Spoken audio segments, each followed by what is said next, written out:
नमस्कार, मी महारुद्र तिकोंडे, माहिती अधिकार कार्यकर्ता।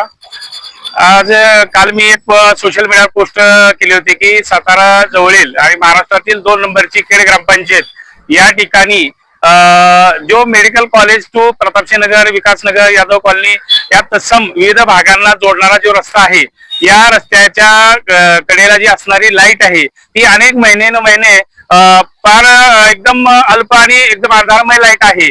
आणि अशी लाईट असताना सुद्धा वारंवार ग्रामपंचायतीला आणि येथील सदस्यांना वारंवार सांगून सुद्धा त्यांनी अद्यापही त्या लाईटचा प्रकाश वाढवलेला नाही किंवा तो उजेड मोठा पडेल अशा प्रकारची काळजी घेतलेली नाही। मागील काही महिन्यापूर्वी या ठिकाणीच पहाटे चेन स्कॅनिंग झालं होतं आणि ते प्रकरण पूर्ण महाराष्ट्रावर गाजलं होतं आणि अशी प्रकरण अजून गाजावीत का अशी सदस्यांची ही आहे का, अपेक्षा आहे का आणि प्रशासन सुद्धा अपेक्षा आहे का। त्यामुळे वारंवार मी खेड ग्रामपंचायतीला सुद्धा या लाईटचा उजेड वाढवण्यासाठी प्रश्न निर्माण केले होते, त्यांना सूचना दिलेल्या होत्या, तक्रारी केल्या होत्या, परंतु अद्याप त्या बाबतीत त्यांनी लक्ष केंद्रित केलेलं नाही।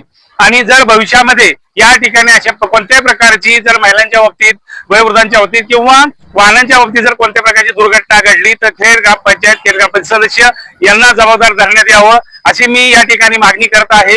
तसेच खेड ग्रामपंचायत हद्दीमध्ये कचऱ्याचं साम्राज्य वेगवेगळ्या ठिकाणी तयार झालेलं आहे आणि या बाबतीत खेड ग्रामपंचायतीचे सदस्यांना आणि प्रशासन सुद्धा मी वेळोवेळी विनंती केली आहे की आपली जी घंटागाडी आहे ती वेळच्या वेळेला आणि रोजच्या रोज या ठिकाणी यावी, परंतु तशी काही येताना दिसून येत नाही। त्यामुळं यातील नागरिक आपला कचरा जो आहे तर विविध ठिकाणी रस्त्यावर टाकून त्या ठिकाणी घाणीचं साम्राज्य निर्माण करत आहेत।